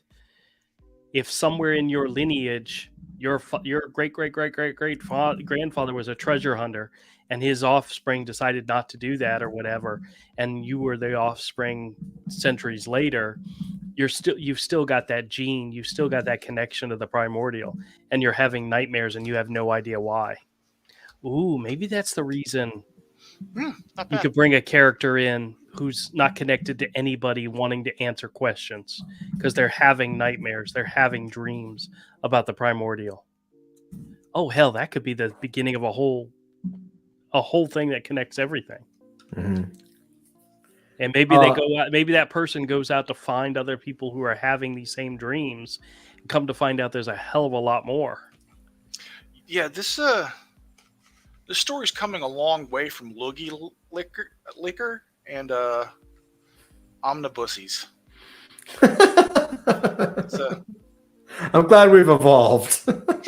I'm absolutely sure you guys will find a way to get that stuff in there.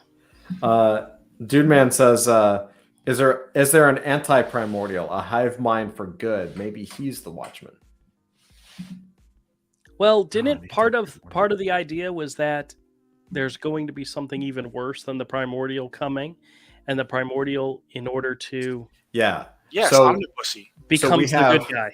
Becomes the good guy So one of the things that we were thinking about is we have this thing called Arrival of the Battle Planet, and so the original inside of the TLDR of Blood and Metal is, the primordial starts off as this kid, and he's an alien, of course, and basically he learns that humans suck, and we don't know if he was ever good to begin with, but he certainly doesn't give a shit about humanity by the end of the book.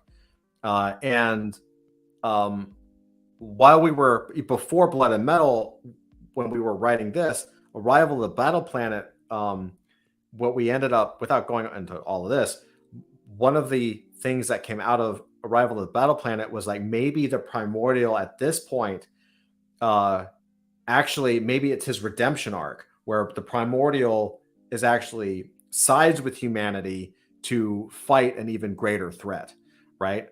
How that happens, well, it's a battle planet. I don't know. I imagine like Unicron, kind of a thing. It's like primordial versus Unicron, which would be pretty awesome. So I kind of see that as like, that's possibly sort of the anti-primordial. Right? We have this bigger threat. It's not necessarily a positive or a Watchman figure, but it's a negative force. But the idea that there's an anti-primordial, a hive mind for good, a twin. He says, give him a twin separated at birth. That's fascinating. Give him a twin separated at birth. Well, that does allow for I think that allows for potentially having something else spawn, because what's really cool about Blood and Metal is that we focus on primordial, but there's still this weird ship, right? He comes crashing in this ship, and we find the gemstone that ends up being put in the scepter that kind of ties the whole thing together, but that the rest of that ship is never necessarily explored. So I wonder, I think to Dude Man's credit, like, there's a potential to have other things from Primordial's world. Because I keep picturing that ship a lot like something like Beta Ray Bill's ship that became X Factor ship. It's massive. It's like the size of a city block. Yeah, I imagine it like a hyper tech Fortress of Solitude kind of thing. Yeah. So who knows what else is in there? Because they probably never explored it all. Right. Totally. That's exactly right. And who knows the original purpose? It could have been Noah's Ark, for all we know. Yeah. Right. I mean, there you go. Right. I liked that ship. In X Factor, it used to be Beta Ray Bill's ship. Yeah, that was awesome. Yeah. Okay, so where should we go from here? Do we want to dive in? We've got about 20 minutes. Do we want to try to dive in to the actual story, or should we maybe dive into more of some of the characters that would appear? What are you guys thinking? Have we decided who all the 4 are? Yeah, I think we should focus on the characters, to be honest. Okay. So, and same thing, chat. Feel free to jump in, of course. So I was writing down while you guys were talking. I said, we said General Steel, and I also added Full Metal Jackson as a potential military component. Stanwell and 344, treasure hunters, but that also kind of covers science. Cobalt Fox, political. We've got the Seer from Blood and Metal, which could be the Watcher character of the group. We've talked about a new recruit, a rogue, ask more questions than she should. We talked about Finger Blaster as Constantine, a Constantine-like character. Solar Mannequin, a narrator, the voiceover Watcher character, the one that watches what's going on because he would know everything since he was there. And then in terms of Solar Mannequin, we kind of teed off a little and said, is there a piece of the primordial within the Solar Mannequin? Those voices in his head, it's him. Everything Solar sees and lives is what primordial dreams. Nice. I like it. How do we feel? I mean, if we have Stanwell in there, then that gives us the ability to also put Pink Wasp in there, because we'll have like at least a short, you can establish relationships. Yeah. Right. Yeah. She at least has some kind of cameo in the story. Yeah. And then you have Cobalt Fox, political. I mean, we could put in a couple. There's a room for more characters once we understand what the actual story is. Yeah. It almost feels like when this story kicks off, do you think it would be, and this is a little inside baseball, do you think it would be kind of like a Jeff Loeb story where, like, if it was like 6 issues, like every issue has like new characters coming in? Do you know what I'm talking about? Sure. Yeah. Like Hush. Yeah. Hush, yeah. Or like what's the Hulk book he did? The Red Hulk story, where like or the one he did one with like Cable, where it was like first Iron Man is fighting Cable, and then all of a sudden the next issue Captain America jumps in, and so it had a story and it progressed, but every issue was like an event where it was like groups of characters together, book to book to book. So you had like, by the end of it, you saw like probably 20 characters in 6 issues throughout like the whole thing. Yeah. That's pretty good. Hush was a good example. Dude Man says Vorpal Trickster as the April O'Neil tie-in. Oh, that's kind of cool. Oh, that's kind of cool. She could be. Yeah, that's interesting.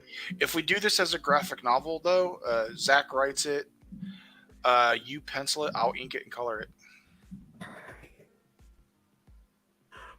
And I'll sit back and cheer for moral support. Yay, guys! You'll sell it in your comic shop. I don't know about that. That's asking a lot, man. Your checks have got to clear. Oh my god! Yeah, he has my comics on the shelf. As he does. Well, I gave him half of my collection. He has half of my comics on the shelf too. Just like, actually, I think. Oh wait, no, he does. He has Kifu Fighters in the store too. He actually does have one of my books. Yeah. Yeah. He's got one of my Image. Stuff I did at Image. And... For those. So I did a book back in the day. I did an independent comic called Kifu Fighters, which you never know may come up again. But I gave. Did I give you a couple copies? I gave you a couple copies, I think. Yeah, I think I bought one and. They gave you one or something.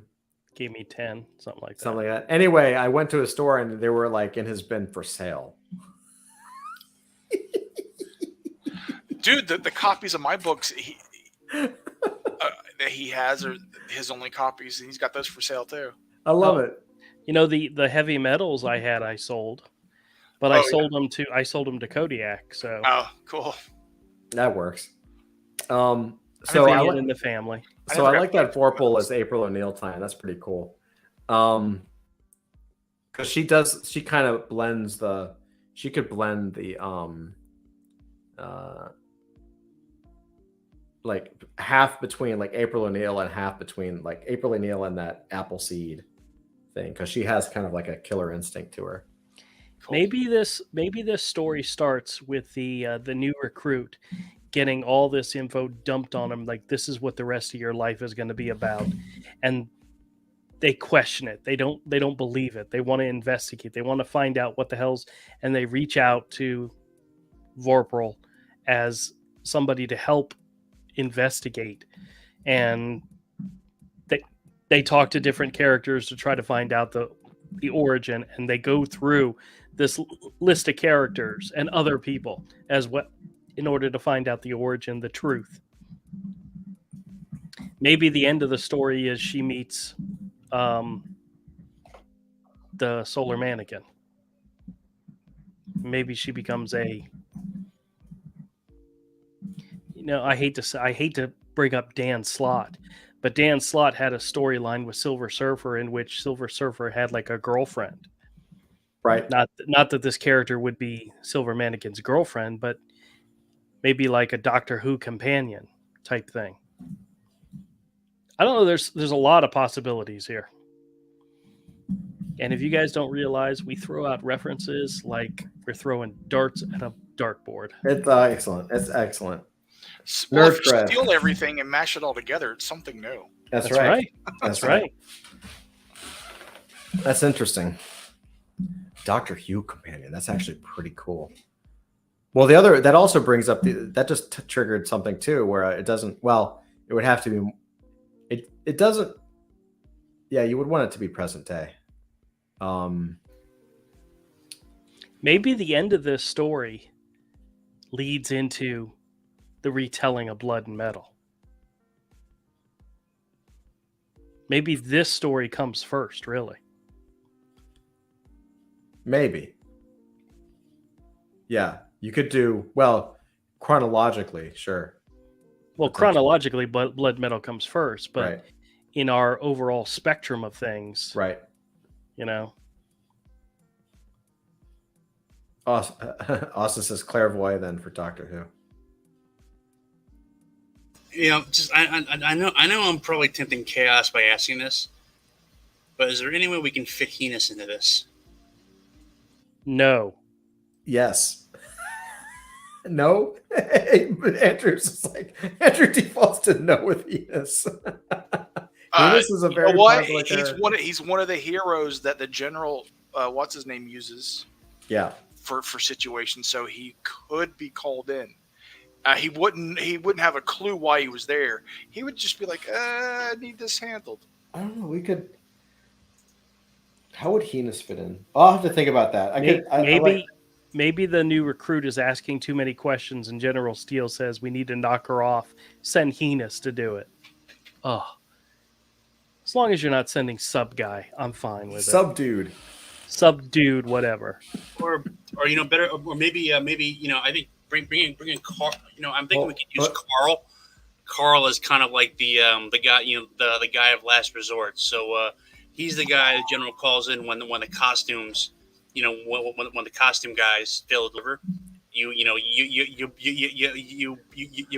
bring in the wet works. Yeah, basically the John Goodman character from Raising Arizona. Only he can actually back up his bluster with, massive violence. Awesome. Really quick, MK says this was excellent. Glad I got to sit in. Fascinating to see this play out. Got to head out. Have a great night. Have a good night, MK. Thank you for showing up, brother. I appreciate you. Dude Man says I still think we should do a Carl clone. Doug, Doug, the Carl clone. Doug.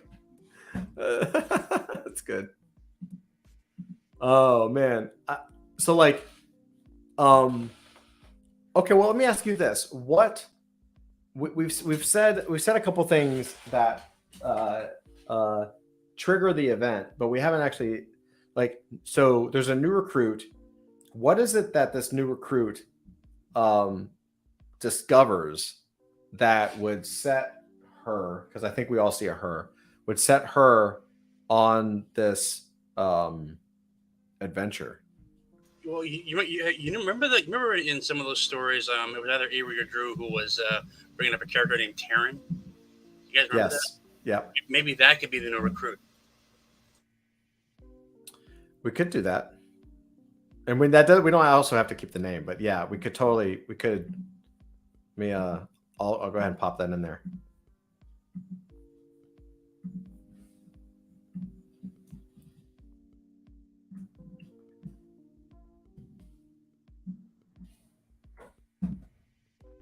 Awesome. Because for those that don't know, Taryn, we actually created, it's kind of over here. Taryn wakes up in an isolated room. Like we actually have her in a story.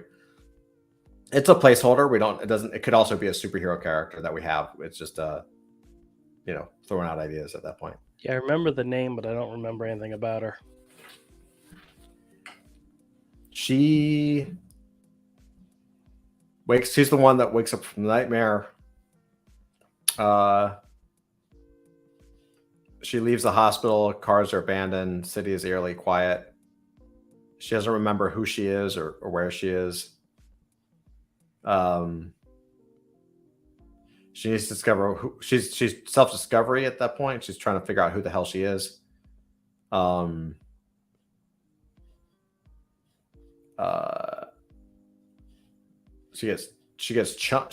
She basically falls into a story with a demon. Oh yeah, okay.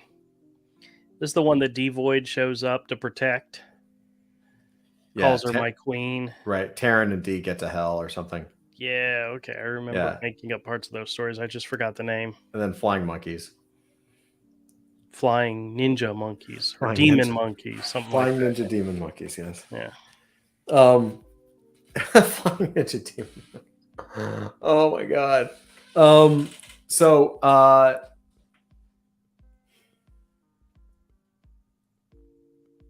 This is pretty good, man. I think we have some good stuff. Any other comments? What we could just talk about it. We've got 6 minutes. We can just hang. Like, I do like how this kind of has the potential to set the stage for everything.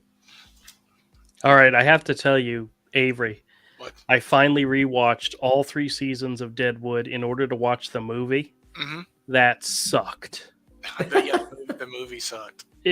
I kept playing it over and over in my head, going, why? It was a letdown. Ooh.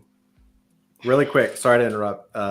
Dude Man, this is actually pretty cool. He says, Taryn awakens from the nightmare, doesn't realize she has powers. Turns out she's the Constantine character, and Primordial unlocks her psychic consciousness.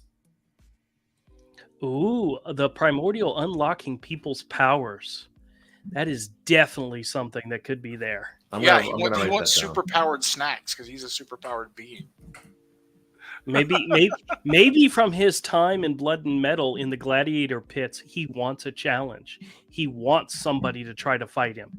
Maybe he's looking forward to that. Maybe that is one of his dreams, is to find a rival worthy of him.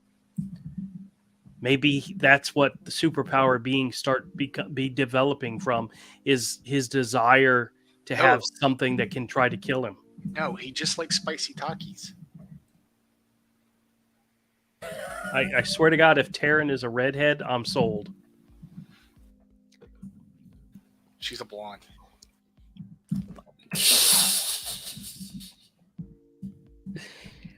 You don't get to tell me that. They're just he wants people to have superpowers because they're just spicy snacks.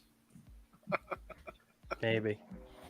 I don't know. I think he likes, because remember there's times in the story of Blood and Metal where the Primordial is in the gladiator ring and he's having fun. He's enjoying causing mass concussions and death and kill. He actually finds it thrilling. Maybe when he wakes up, he's hoping to have more of that. And by unlocking people's superhero potentials. Okay, so on that note, might that be a reason for him to attack the battle planet? He actually helps the humans, not because he wants to help the humans, but because the battle planet is a better foe. Oh, could be. Maybe that could be Yeah. Maybe once he's defeated all of Earth's Oh, heroes, he gets an almost Vegeta like redemption arc. Vegeta. I'm sorry, I thought you were saying something vulgar. Sorry, I forgot. Dragon Ball Z reference. Sorry. Yeah. So Prime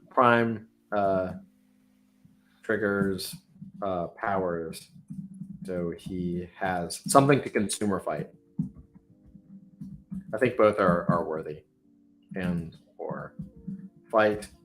I don't know. I really think the gladiator ring made him happy.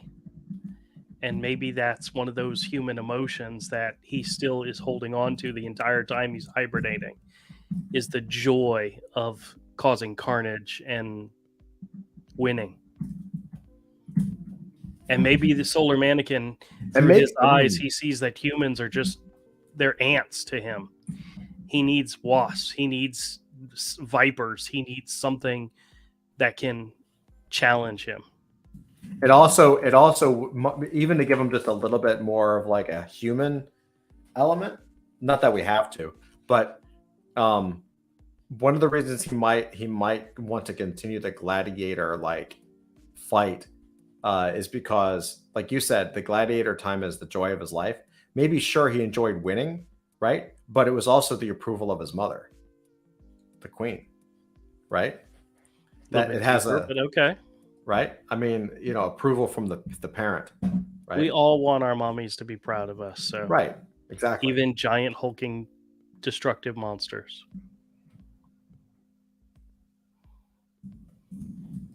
Here's a completely off the wall idea.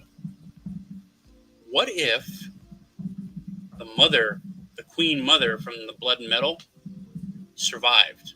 But in a way, like, let's say, what if she was reincarnated as Terran? Oh, weird. Ooh. Yeah, I mean, I'm not even sure how anyone will write that, but let's say she was reincarnated as Terran, and at some point, he's going to discover this, and that'll. Maybe when the battle world shows up, that is when that happens. Terran or whoever she ends up being discovers that she's actually the reincarnation of the original Queen Mother, and that she has some of the memories, and that might explain why she has a connection to the Primordial, because she's basically his mother, but reborn and younger. And Dude Man says, or long-term story arc. Primordial creates the heroes to unknowingly round up and destroy Earth, like cattle ranchers. So maybe he's like creating the heroes for a reason. He's unlocking their psychic ability for a reason. Not just so he can find them and beat the shit out of them, but actually to like build his own army. Maybe that's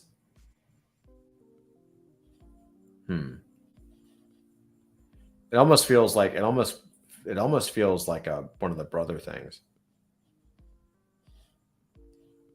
Interesting. Knowing to round up and destroy Earth.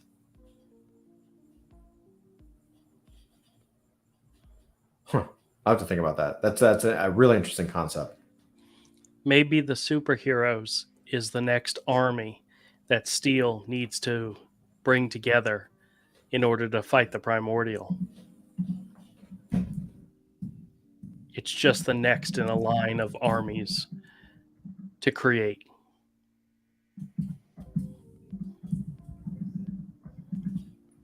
That's right. Quote me.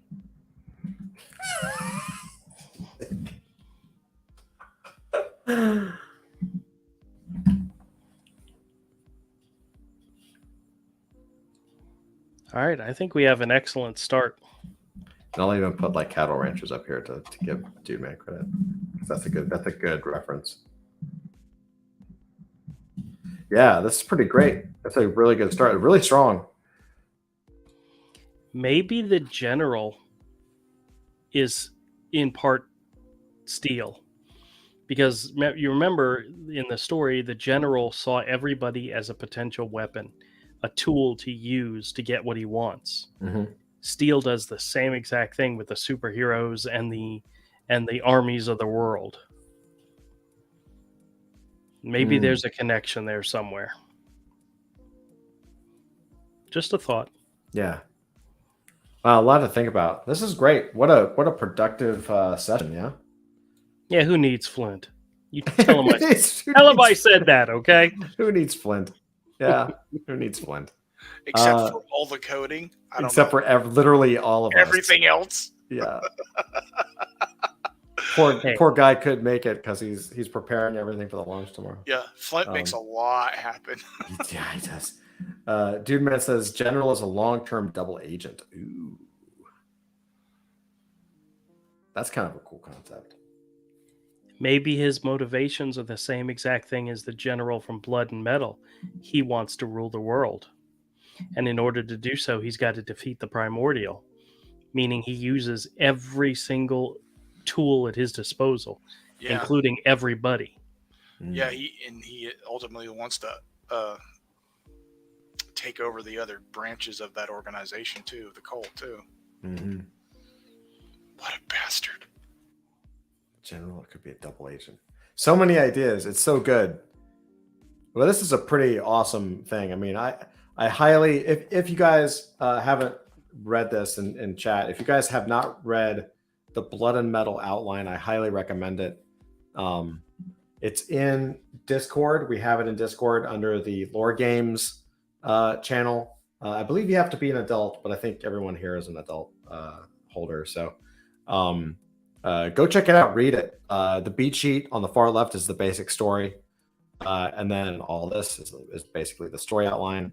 And then the characters kind of round out some pieces for character development side. And I think the cult, it seems like, we've got 3 beats now. We've got the Blood and Metal aspect, then we've got the cult story that we're already kind of structuring, this outline, the spine, and then you've got the Globe Awakens, which is like the triggering event for the future, right?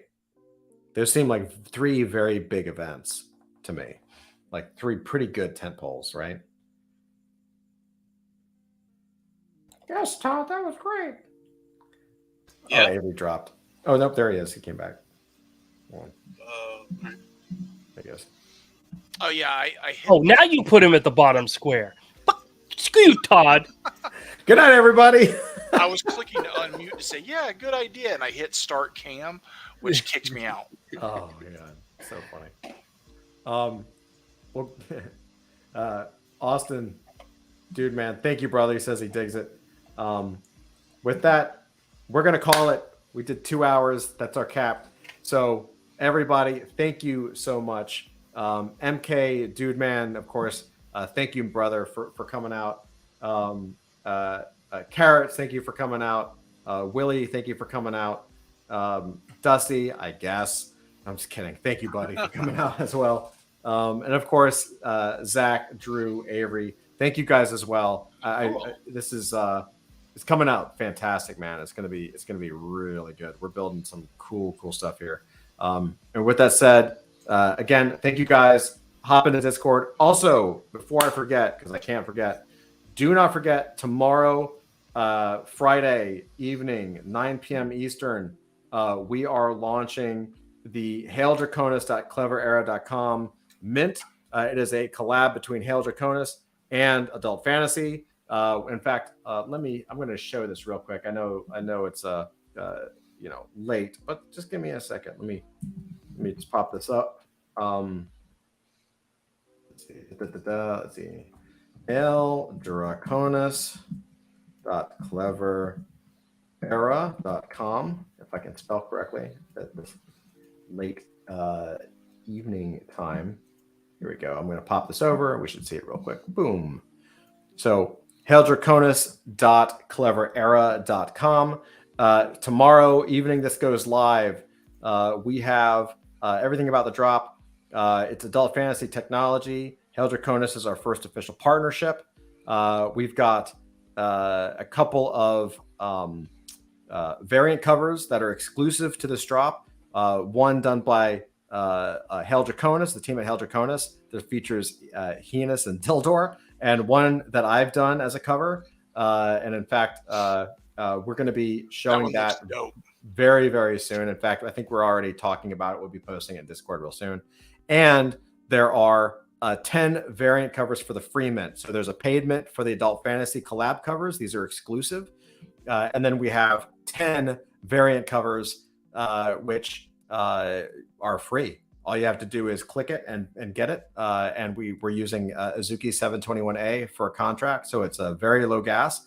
And you get 10 free copies, or up to 10 that are free mint. So you've got your free mint, you've got the special mint, and I have to mention that inside of the Adult Fantasy variant covers, there are going to be 24 signed copies. So 12 signed copies of cover A, 12 signed copies of cover B, and that'll be it. There will not be any signed covers in the future for this set. So if you want to get it, go get it. I highly recommend it. It's going to be an awesome drop. It's really going to be exciting. And Hail Draconis is an awesome team, and they're awesome people, and we should support them. So we're very excited to partner with them, and a big thanks to Hail Draconis for the partnership, because it's pretty dope. So yeah, with that said, love you guys. Take care. God bless. See you guys in the Discord, and we'll see you next time.